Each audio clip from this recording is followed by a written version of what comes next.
Hello ladies and gentlemen, this is Runestone. Today we're doing Let's Talk Legendary, and today we'll be talking about Dakkon Blackblade. So Dakkon is actually a human from the plane of Dominaria. He was actually born in Corridor. Dakkon was known as the Shadow Slayer when he was forced to serve Geodrone Dyada. Dakkon wears an armor that he forged himself with his muscular body. He also forged the sword Blackblade, which gave him the name Dakkon Blackblade. The blade was forged with dark rituals and magic. How Dakkon became Geodrone Dyada's servant is basically that she used the sword that Dakkon had made and absorbed Dakkon's shadow, therefore igniting his spark. Because of this, he was forced to serve her. His true face was never actually revealed, as there is always a shadow obscuring his face. As one would expect in such servitude, Geodrone, he has a short temper. Now let's talk about some of the history of Dakkon. It actually all started when Dakkon was a simple warrior and a blacksmith, and Geodrone actually offered him the ability to planeswalk, which is actually really cool, which he thought was cool and everyone does. But he would have to make her the most powerful weapon to ever existed. So Geodrone had shown Dakkon some sorceries that were needed to create such a sword. Apparently it took years to make it. 10 years. That's right, 10 whole years. And he had to kill a slave each time he heated the blade to make. He was very eager to try out the blade once it was created, and the blade had such devastation. So Diana actually had returned to the plane because she heard rumors of this Dakkon creating such fighting prowess in the battlefield. So when she did return, she gave him the ability to planeswalk as part of the deal of creating such a sword. She then therefore stabbed Dakkon's shadow, absorbing his entire soul. When this happened, he was actually bound to the blade, given his true name, Dakkon Blackblade. He was left to wander the plane after this had happened. There was a war on Corridor many years later. Because during this war, there was a boy named Son of Karth who used an amulet of Tifu to bend himself to Dakkon. This merging was an attempt to help win the war, and Dakkon did not want to be some kind of slave. But as soon as he found out that Karth was fighting Dyada, he was actually quite pleased that he was able to fight for Karth. So basically, Dyada heard of the pair and sent out Solkanar to go and slay them both, and it didn't work out, and Solkanar was defeated. Because of this failure, Dyada actually summoned the Chromian dragons, Raul and Peru, who were actually elder dragons. Karth helped Dakkon defeat Chromian with the Black Blade right away. Soon after, Piru was defeated by Dakkon and his blade as well. When Piru was actually defeated and released all this energy known as the Dueling Chasm of Gulthanor. This, of course, was actually all planned by Dyada so she could absorb Piru's soul. At that moment, Dakkon had struck her with the blade, but Dyada was stronger. After all this, Karth had noticed that Dakkon's shadow had returned. Maybe as a result of him hitting Dyada with the blade? Who knows? We do know later, though, Dakkon had participated during the Planeswalker War of Corridor. And that is all the information we have at Dakkon at the moment. So Dakkon Blackblade is actually represented in a couple cards. The first one, as you've seen throughout this video, is basically says equal to the number of lands you control, which is kind of cool, but again, as you can tell from this series, back in the day it cost a fortune to get that kind of card out. Next card he's represented is actually Modern Horizons 2, and then while this one costs less, and he's actually kind of like a Planeswalker card, so it's actually kind of cool with a Surveil 2, exile target creature, and you may put artifact card from your hand on the graveyard on your battlefield with a -6. Enters the battlefield with a number of loyalty counters equal to the number of lands you control. So again, back to the original one that was made like 20 years ago, this one is actually quite good and associated with that card. So Dakkon is actually associated with only one card only in this. You can see in this one it's Blackblade Reforged. So that Blackblade, well, don't have to go into it, but that goes in with his name. Has equipped creature gets +1/+1 for each land you control. Equipped legendary creature 3 or equip 7. So again, goes with the whole Dakkon putting that card on him. It really ties it in, and I like the saying is it spilled the blood of one elder dragon. Gideon's hands, it may yet taste another. Next is we have a lot of cards that he's depicted in. So the first one is being Blacksmith's Skill. So before he was subjected by demonic forces, Dakkon was a mastersmith of unrivaled artistry. And I assume that's the picture of him. And as you can see, he's kind of not showing his face at all. It's like they try to cover his face even in this human form. It's really kind of creepy and cool. Another card that he is actually depicted in, well, there you go, Ziotora's ploy. Last piece was this finally in place. It's quite simple as well. There's the shadow. There's the armor. Everything's just perfect in that picture. Another card that he's depicted in is, well, Puro the Volatile. Well, that's pretty cool because if you look in the very closely in the picture, there's Peru, and there is Dakkon in the bottom right of the picture. So it's really cool that they have this really connected storyline, because this is basically what happened if you were to see it like with images, how this came to be. And the last card he's depicted in is, well, Profane Tutor. Has suspend, but it says search your library for any card, put that into your hand. But the saying goes, as Dakkon forged the Blackblade for Ziatora, he unwittingly forged himself into her schemes. And well, we know the rest from there. Well, you guys might get a very funny kick out of this, but he is actually associated with Granny's Payback. This card is actually from Unhinged. You gain life equal to your age. So the saying goes, few remember the exploits of Dakkon's grandmother, your niece Blackblade. So that's really cool. I just think it's really funny how they tied this card into the Dakkon's life. And that's it. So I hope you guys have a good day and a good evening. Hello, ladies and gentlemen. This is Runestone, and today we're doing Let's Talk Legendary. Today we'll be talking about Malcom. So Malcom is actually from the plane of Ixalan, who is from the race known as Sirens. With the help of being born a siren, he uses his divination magic to gather information from the stars. With this magic, he can use astrolabes and compasses, and he is amazing a navigator. Malcom was actually hired to serve on the ship Belligerent by Captain Vreska. His task was to help find the immortal sun. Malcom has a best friend known as Breeches, who is also a goblin pirate. That's actually all the information we have on Malcom. So Malcom is represented in one card, as you've seen throughout the quick video. Well, it costs 3 to bring in this 2/2 flyer, and it says, whenever one or more pirates you control deal damage to an opponent, you create a treasure token for each opponent dealt this way. So that's actually can be very cool. Again, this is from the Commander deck, so it's mostly really multiplayer based other than one-on-one.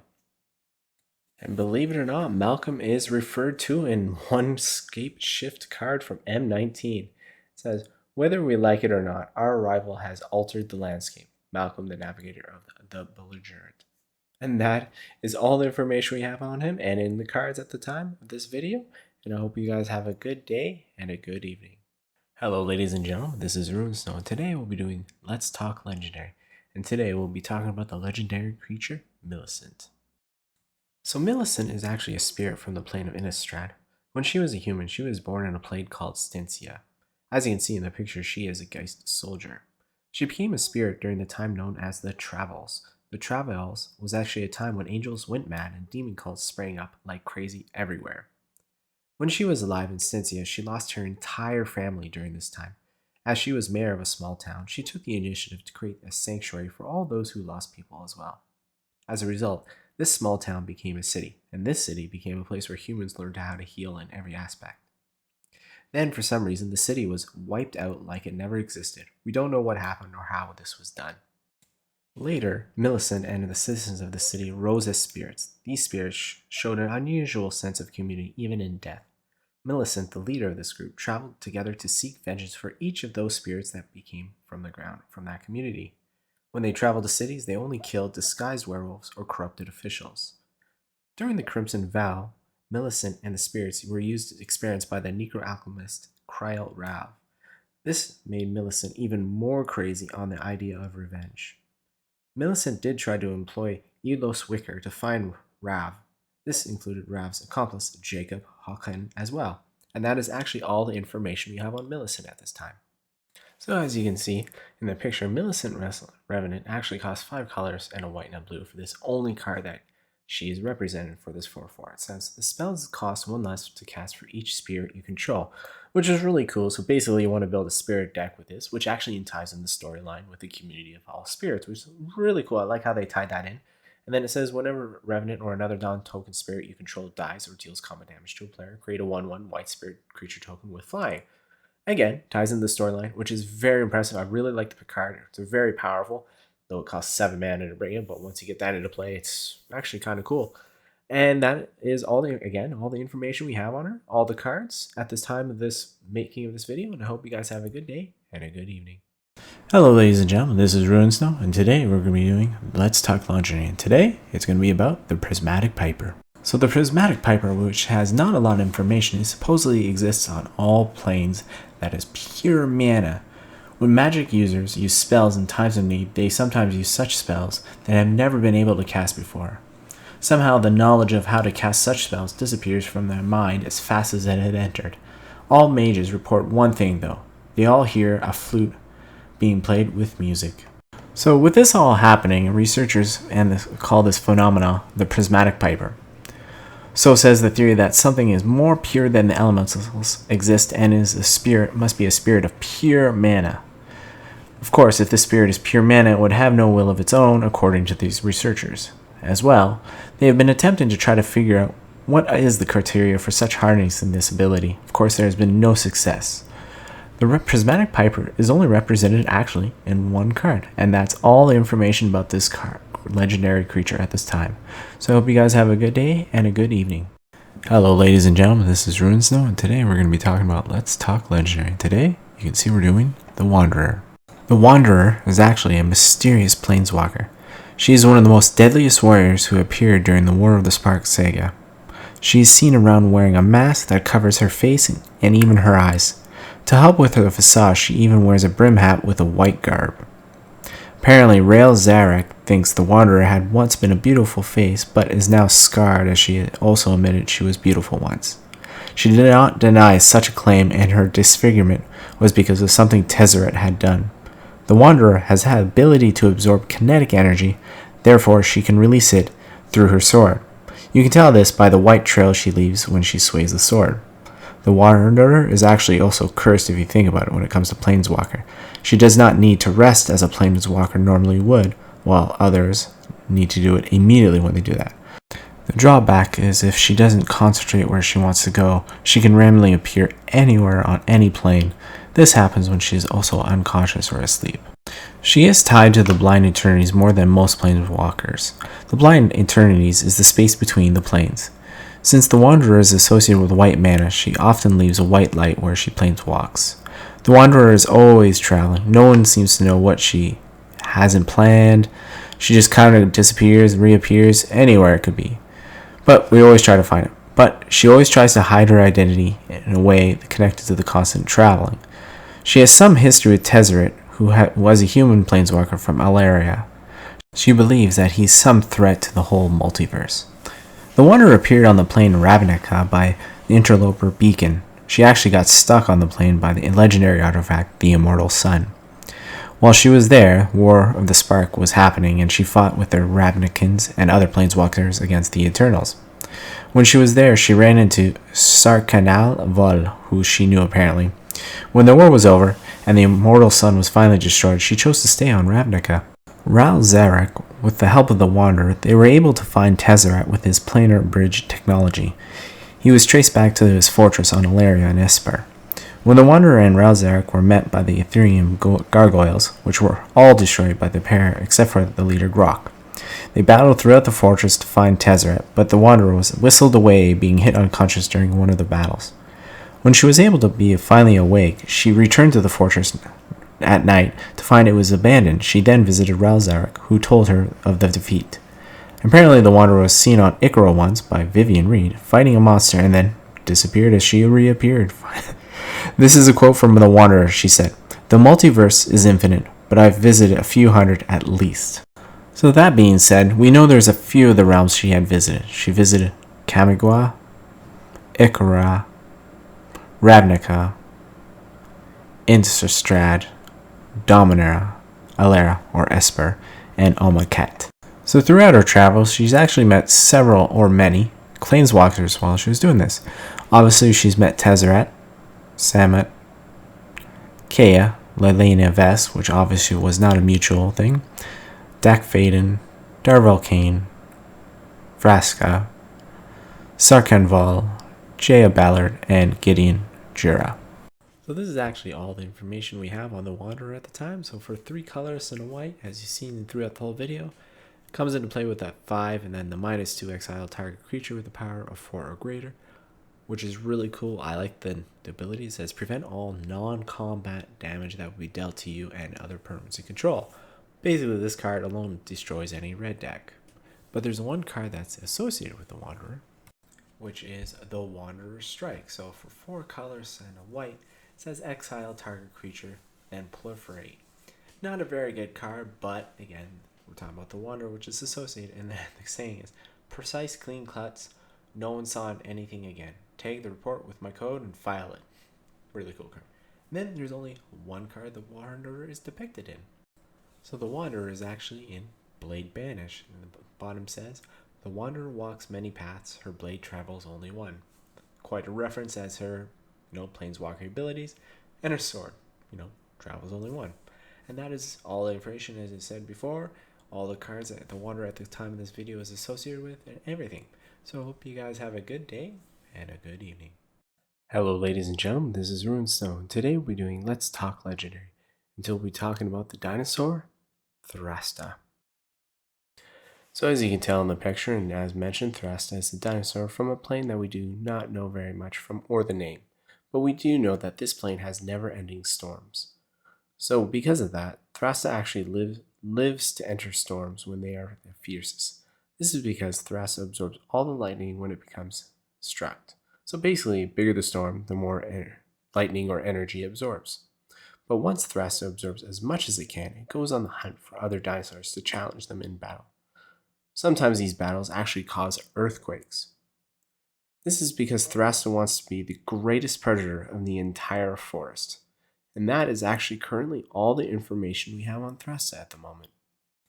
So Thrasta, Tempest Roar, is actually only represented in 1/1 card only, as we've seen throughout the entire video. So it costs 10 plus 2 forests for this dinosaur, which is a 7/7. So it says it costs 3 less to cast for each other spell cast this turn. It has trample and it has haste and it has trample over planeswalkers. So that means this creature can deal excess combat damage to a controller of the planeswalker it is attacking. Also, this roar has hexproof as long as it enters battlefield this turn. So it's not even, it's very good. It does have trample and haste, which is very rare, but I still think that would be very expensive to cast. Again, these are the only 2 cards that it's in, and I hope you guys have a good day and a good evening. Hello ladies and gentlemen, this is Runestone. Today we'll be going over Ziatora, the Incinerator. So Ziatora is actually a mix between 2 species. If you look in the picture, she is actually a mix between a dragon and a demon who was born on the plane of New Capita. She is actually a crime lord on this plane where her base of operations is located in Chaldea. She has always been a thrill seeker, which she actually discovered at a very young age. When she was young, she would actually take the time to fight knights. Other dragons of this plane were said she was a fool and did not belong with such a dragon kind. But she actually got the last laugh because all the dragon kind are all dead, and she is the last one, and she is the head of a group called the Riveteers. Now, she is everything. It is said that her and her laborers had built New Capita with the scaffolding. She has the largest store of what's called Halo. Halo is kind of a substance from angels' bodies, and this is a huge long story which we will not get into. Which, of course, this Halo supply is running low on New Capita. Now, because of that, she rules Caldera, and eventually there's going to be an all-out war because of the supply of Halo running dry. And that is all the information we have on Ziatora right now. As you can see in the picture now and throughout the video, she is represented in 1 card right now, and it is the one, Ziatora the Incinerator. It costs 3 colors and 3 colors with the 6/6 flyer. You see, it says, at the beginning of your end step, you may sacrifice another creature. When you do, Ziatora the Incinerator deals damage equal to that creature's power to any target, and you create 3 treasure tokens. Now, she is actually associated with 3 cards, the first one being Ognis the Dragon's Lash, and the saying says, Ziatora's second in command has a habit of appearing when and where her enemies least expect her. And the second card is actually pretty self-explanatory. It's Ziatora's Envoy. You don't have to have any saying or anything. The card speaks for itself. And the last card she is associated with is actually pretty obvious as well. It is her Proving Ground, and the card is actually dedicated, and it's a very expensive card. Now the next few cards is that she'll be quoted or referred to. So the first one being Meeting of the Five. For years, the five families ruled New Capita in an uneasy peace, and the city prospered, because she is actually part of the five. And while the next card is Broken Wings, it says New Capita's demonic masters are quick to extinguish any hint of the angel's power reawakening. Now that's because she is part of the five, where they don't want more angels to come back, and then if there is an angel, they want that halo. Well, this one is, well, quite fitting for her species. Basically, the bottom says the only thing Ziatora desires is more, and it's a glittering stockpile. Can't argue with that. And the next card we have is Sledge Arsonist. It says everything from the damaged furniture to the inconvenient corpses become the fuel of Ziatora's ever-burning foundry. And the next card on here is Ready to Rumble. Oh, I just can hear it now. Ready to rumble. Anyway, it's too quiet tonight. Go make trouble, Ziatora. Anyway, it's a pretty basic card, pretty simple. And the last card quoted is, well, Riveteer's Initiate. It says young Vienna show flock to the Riveteers for Ziatora's leadership, eager to unleash their own inner dragons. And that is it. So I hope you guys have a good day and a good evening.